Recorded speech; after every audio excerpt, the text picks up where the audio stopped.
Secara pribadi, saya sangat khawatir dengan perang yang diluncurkan oleh Amerika atas Cina. Saya pernah menuliskan beberapa bulan yang lalu bahwa ini perang sangat serius dan akan berimpak sangat negatif buat Indonesia. Benar loh, dan menurut saya kita belum melakukan antisipasi apapun. Jangan menganggap saya ini lebay. Tapi apa yang terjadi kalau efek perang dagang ini memukul Amerika? Atau dengan kata lain Amerika yang kalah. Amerika yang merasa sebagai New World Order mendapat tantangan dari pasukan kuning Cina. Dan kalau Amerika sampai kalah, dunia berubah kutubnya. Bergeser centrum of gravitatis kalau bahasa intelijennya. Dan kita bisa lihat apa yang terjadi jika nanti benar ramalan saya ini terjadi.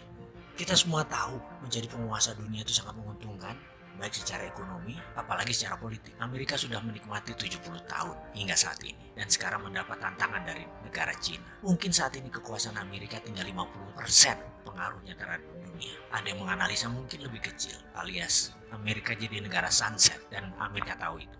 Amerika panik. Saya pernah menulis bahwa Roma, Bizantium, dan Konstantinopel menguasai dunia hampir 1000 tahun. Dalam 1000 tahun itu, Roma ditantang 8 kali oleh kaum barbar versi Roma. Namun akhirnya tumbang juga oleh Genseric.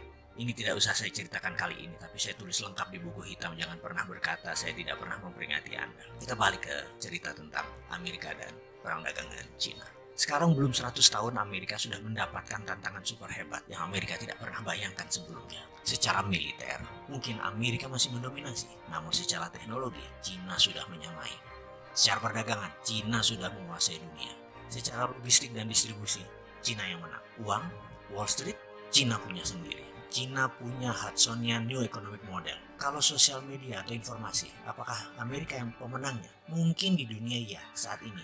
Tapi di Cina, Amerika tidak bisa sentuh sama sekali. Coba perhatikan list di bawah ini. Cina punya Baidu, yaitu Google-nya Cina. Cina punya Alibaba, yaitu Amazon-nya Cina.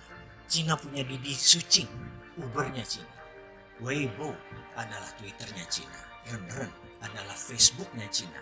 WeChat adalah WA-nya Cina. Youku adalah YouTube-nya Cina. QQ adalah Gmail-nya Cina. Dia sudah lengkap untuk mengantisipasi semua hal yang Amerika unggul kesannya secara teknologi atau sosial media. Bahkan ketika perang teknologi dilancarkan oleh Trump, setelah 5 kali serang Cina dengan tarif barang Cina dinaikkan 25%. Kemudian Trump melarang Android untuk dipakai Huawei. Apa yang terjadi?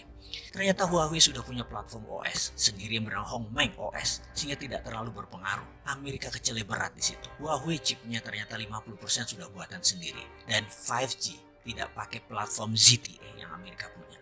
Di sisi bisnis, Huawei sudah dipakai sebagai platform operator telekomunikasi di 100 negara di dunia ini yang membuat Huawei tetap beroperasi sebagai penyedia alat telekomunikasi dunia. Bayangkan ketika 100 negara tersebut memakai 5G tahun depan ya, apa yang terjadi dengan Amerika? Amerika bisa hilang, Amerika bisa menjadi negara mediocre, dan itu dimulai tahun depan, tahun 2020.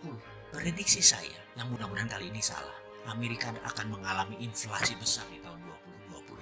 Di sisi lain, tahun itu juga tahun politik di Amerika. Trump pasti habis-habisan akan berjuang untuk jabatan kedua kalinya, yang akan membuatnya semakin tidak terkendali memblok barang-barang Cina, yang akan membuat harga di Amerika naik 20% karena ketergantungan akan produk Cina di Amerika sudah lebih dari 40%. Efeknya, bayangkan di tahun 2021, dunia bisa kena resesi imbas resesinya Amerika. Dan ini bisa memicu sebuah kata bijak. The end of trade war is the beginning of military war. Berakhirnya perang dagang adalah saat dimulainya perang militer. Pertanyaan kita sekarang, Indonesia siapkah?